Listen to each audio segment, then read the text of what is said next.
This might be one of the smartest moves that I have ever seen at the 1700 level. Out of nowhere, he finds this brilliant move that even surprised the engine. Let me show you. So the game starts with e4, and we have d5, the Scandinavian defense. Immediately challenges the center by attacking the e4 pawn. So we have e takes d5, queen takes d5, then knight to c3, attacking the queen immediately. Queen a5, all of this is theory. And then we have d4, and then black plays bishop to f5, and here white responded with bishop to d3. We have bishop goes back to g6, bishop takes g6, h takes g6, then we have knight f3. After c6, knight to d2, trying to attack the queen with a discovered attack, maybe in the future by moving the knight. We have queen goes back to d8, then queen to e2, and e6, developing the dark square bishop, then knight to e5, knight f6, and bishop e3. And after bishop to e7, we have long castles. And this is a good move because we can see that black can have a difficult time castling this way, since he already opened the h file, and it would be a lot easier to attack with our pawns on this side and with the help of our rook. So here black played a5, trying to not commit to castling or on either side, but to start his own attack on our king.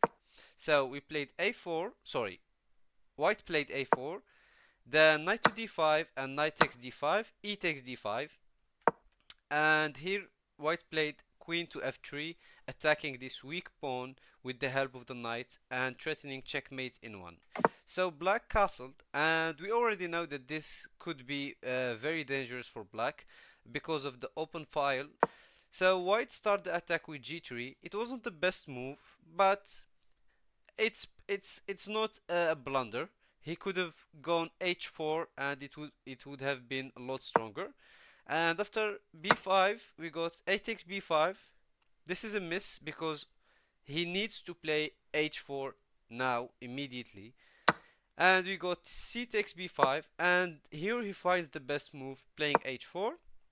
And after b4 we have h5 and then g5.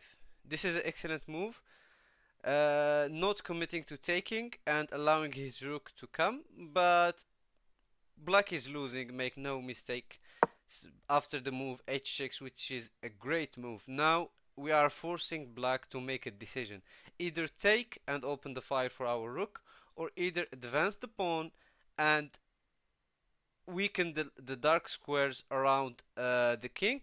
And since we have a dark square bishop, that could be dangerous too. But the thing is, there is another tactic here. And the tactic is, after the move g6, which is the best move, here you will see the brilliant move that Paul played. It's h6, the best move. Once the king moves to h8, you sacrifice the queen on f7. You play the brilliant move, queen takes f7, and after rook takes f7, you take with the knight and you fork the king and the queen.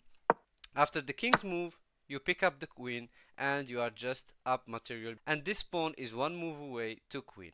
So this was the first game that Paul has submitted to us. Now for the second game, it's also a very interesting game. Once again, Paul is an e4 player. So he played e4 and he got a black responding with e6, which is the Caro-Kann defense. So after d4, d5, and knight c3, d takes e4, knight takes e4, and knight to d7, we have knight f3 and knight g to f6. Then we have knight take f6 check, knight takes f6, and bishop to d3. All of this is theory. And then we have knight to g4, bishop to g4, c3, e6, and here we castle. The position is equal, nobody is winning. And now black played the move bishop to e7, and after bishop f4, queen to b6, attacking this weak pawn on b2. White responded with b4, and we had knight d5, bishop d2, and castles. Until now, everything is okay. h3 kicking out the bishop, bishop takes, and queen takes f3. We have a5, and then white responded with a3. This is the best move. Then we had a7.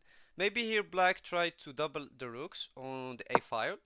So white responded with the rook a to e1, and that was black's idea. So he played rook f to a1.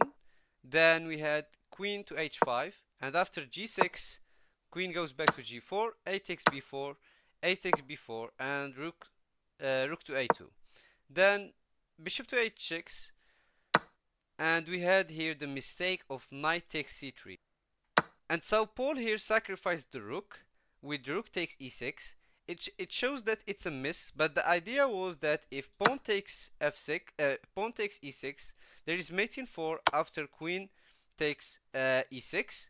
Here the only move is the king to go to h6, sorry, h8, and then we have this forced mate against black.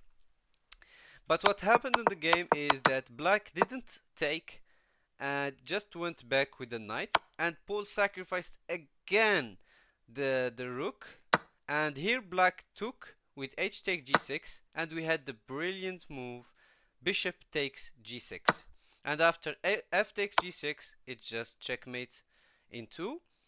After queen takes g6 and king to h8, we have the queen g7 checkmate. Two brilliant moves, two great games. A big thank you to Paul. He is one of my followers on Twitch, and I thank him for submitting these two beautiful games. If you enjoyed these two brilliant moves, don't forget to drop a like and comment below, and subscribe to the channel. And if you ever played a great game or a brilliant moves, or you just want some feedback on your games, you can send it my way by catching me on stream. I stream every day on Twitch, or you can use the link tree on the description, where you can find my Twitch, Instagram, TikTok, and you can try to follow me on Instagram and DM me, and you can send me your games and I will review them and give you feedback. So thank you for watching, and into the next video.